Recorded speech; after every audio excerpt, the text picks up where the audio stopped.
Saudari-saudaraku terkasih dalam Tuhan Yesus Kristus, selamat pagi dan berkah dalam.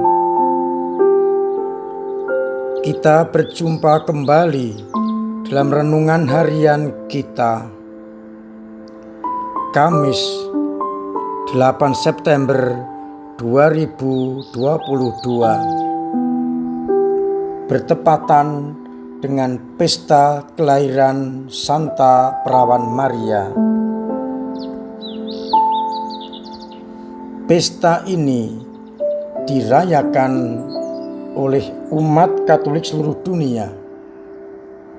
Pertama-tama bukan untuk merayakan ulang tahunnya, tetapi kelahirannya menjadi penting karena Maria dipakai Tuhan untuk menjadi tempat kelahiran Sang Putra Tunggal Mesias terjanji.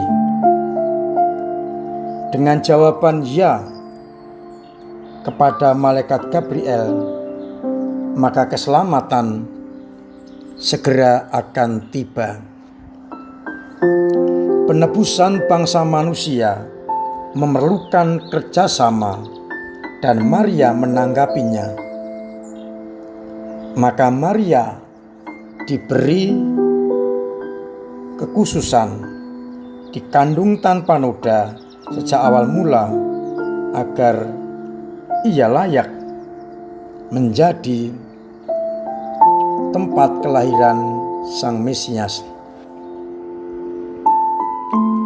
Maria ditempatkan di dalam kerangka silsilah Yesus Kristus yang kemudian ditegaskan Maria bersuamikan Yusuf yang merupakan wangsa atau keturunan dari wangsa Daud. Dengan demikian kita semakin yakin bahwa Maria yang dipilih Tuhan menjadi perpanjangan tangan Tuhan melahirkan penebus harus kita ketahui waktunya. Dan 8 September dipercayai dipakai sebagai perayaan ulang tahun kelahirannya. Mula-mula perayaan ini dirayakan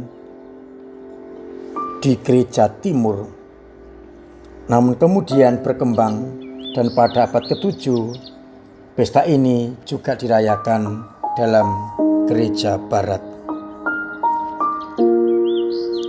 Bacaan hari ini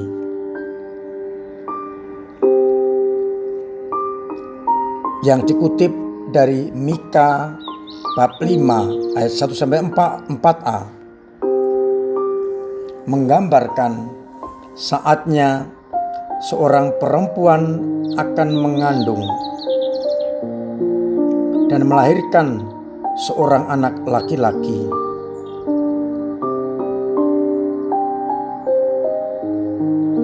Dan itulah yang terpenuhi dalam pribadi Bunda Maria. Ramalan Mika terbukti terwujud dalam pribadi Bunda Maria yang mengiyakan tawaran Allah lewat malaikat Gabriel dan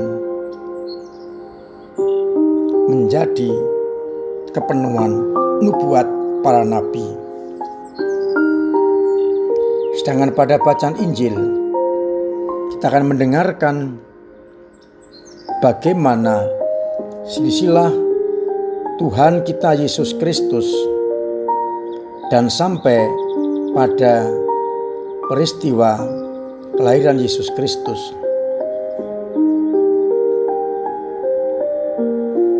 Mengapa silsilah itu disampaikan? Seringkali kita merasa atau mempertanyakan bobot bibit dan bebet. Orang mempertanyakan, betulkah Yesus dari keturunan wangsa Daud? secara silsilah manusiawi Yesus ditempatkan dalam pribadi Santo Yusuf, suami Bunda Maria, yang Yusuf adalah dari bangsa Daud. Dengan membaca silsilah itu, dengan demikian terpenuhilah nubuat para nabi, dari keturunan Daud akan lahir seorang penyelamat.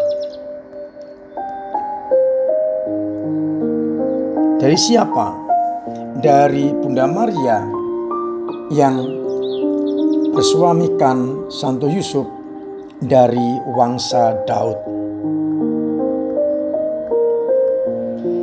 Merayakan kelahiran Bunda Maria,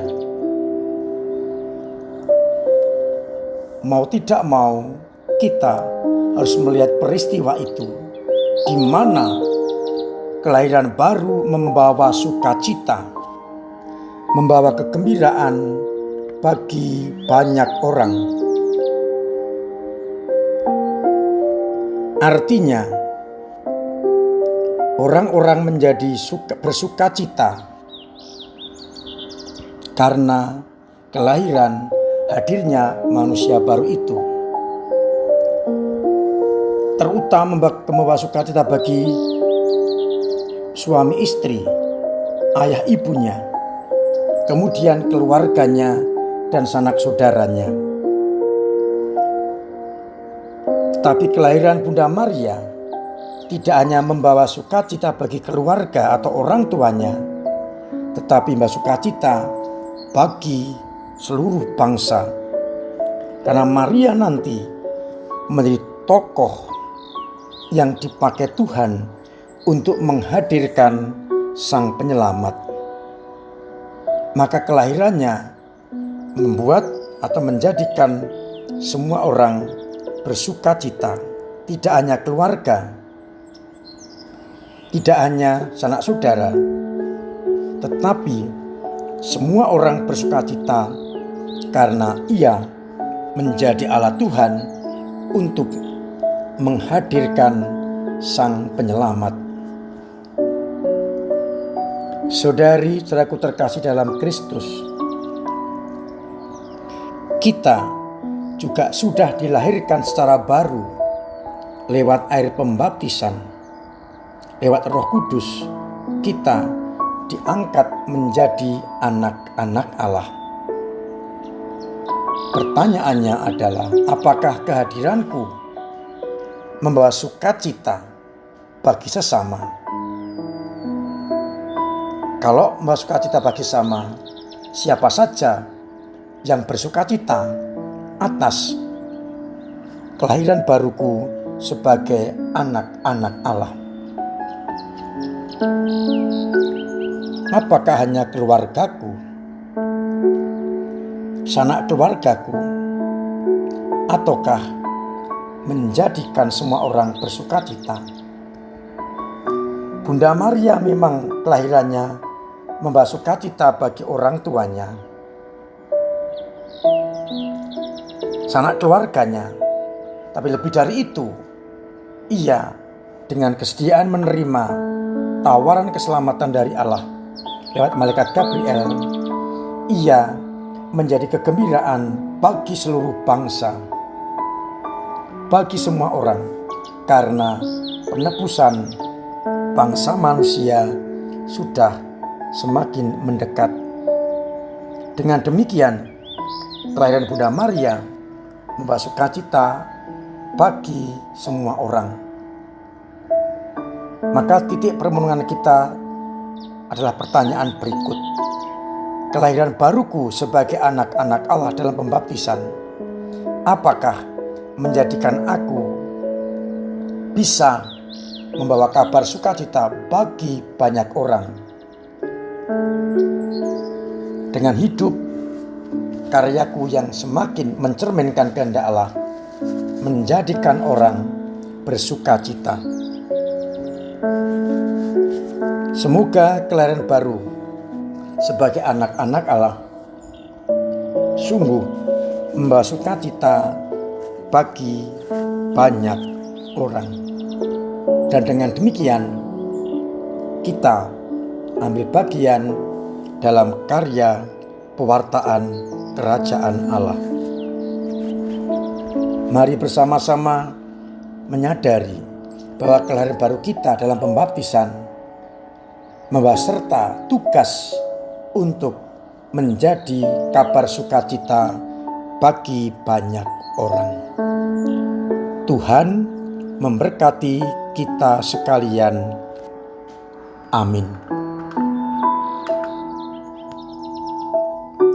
Saudari, saudaraku terkasih dalam Kristus, mari kita syukuri atas kelahiran baru yang kita terima dalam pembaptisan, sehingga kita boleh mendapatkan kasih karunia Allah dan kesempatan untuk diselamatkan. Dan semoga kita pun juga berani untuk menjadi pewarta kabar gembira.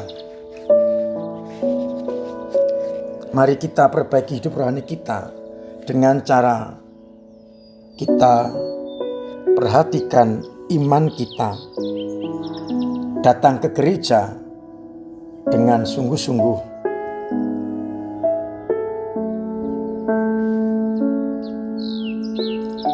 kita ingin menjadikan orang-orang yang sungguh berkenan kepada Allah, mematuhi protokol kesehatan termasuk bagian dari pewartaan. Kesempatan kita menjadi teladan bagi orang lain di dalam mematuhi protokol kesehatan berarti menyelamatkan nyawa. Datang ke gereja, tidak perlu takut dengan virus corona karena sudah mulai menurun, meskipun tetap harus protokol kesehatan.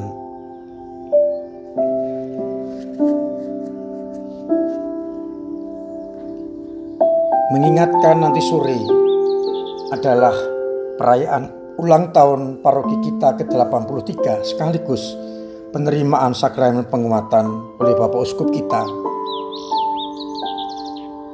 Para calon penerima penguatan, wali penguatan, dan anggota keluarga salah satu masuk menempatkan diri dalam gedung gereja, sedangkan umat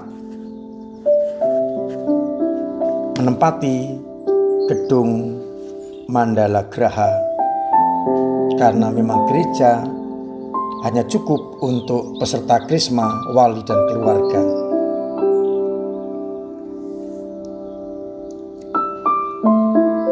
Parkir diatur sebagai berikut.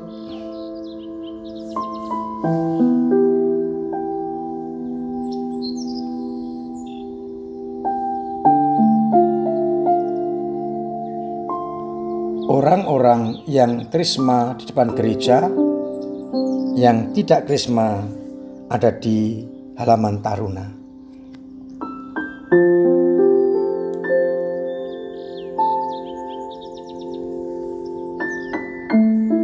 Mari kita bersama-sama mengisi tahun gereja dengan meneladan pelindung kita, Santo Yohanes Evangelista, yang mewartakan Injil dengan tulisannya, tapi kita mewartakan Injil dengan tindakan-tindakan dan karya-karya kita. Semoga akhirnya kita semua semakin mampu hidup dalam kasih Tuhan. Saya ingatkan lingkungan yang belum menyetorkan calon pengurus Dewan Pastoral Harian, Prodiakon, dan Ketua Lingkungan, mohon segera mengirimkannya. Juga gardu bisa ditambahkan pada kartu yang sudah beredar untuk membantu mereka yang kekurangan. Semoga dengan demikian akhirnya kita mampu menjadi orang-orang yang peduli kepada sesama. Marilah kita berdoa. Bapa yang penuh kasih, Kami berdoa bagi gerejamu di Paroki Kudus yang berusia ke-83 ini. Semoga senantiasa kau dampingi, kau bimbing, sehingga umat semakin berkembang, semakin sungguh setia kepada kehendak-Mu, dan umat semakin mampu seperti Yohanes Evangelista mewartakan Injil lewat hidup dan karya-karyanya. Semoga mereka yang sakit kau sembuhkan, yang punya beban berat kau ringankan, yang kesulitan ekonomi engkau bantu sesamanya, agar akhirnya semua merasakan kasih karunia-Mu. Kuatkan kami dalam peziarahan di tahun-tahun mendatang, agar gereja kami semakin mampu menjadi tanda kehadiran-Mu di tengah-tengah masyarakat. Semoga akhirnya banyak orang mengenal Engkau, bertobat, dan diselamatkan. Tuhan, bantu kami umat-Mu. Kami masih juga berdoa untuk Nawanto yang sedang sakit. Semoga Engkau jamah, Engkau berkati, dan Engkau sembuhkan. Terpujilah Engkau Tuhan, kini dan sepanjang segala masa. Amin. Dan semoga Tuhan memberkati kita sekalian, Bapa dan Putra dan Roh Kudus. Amin.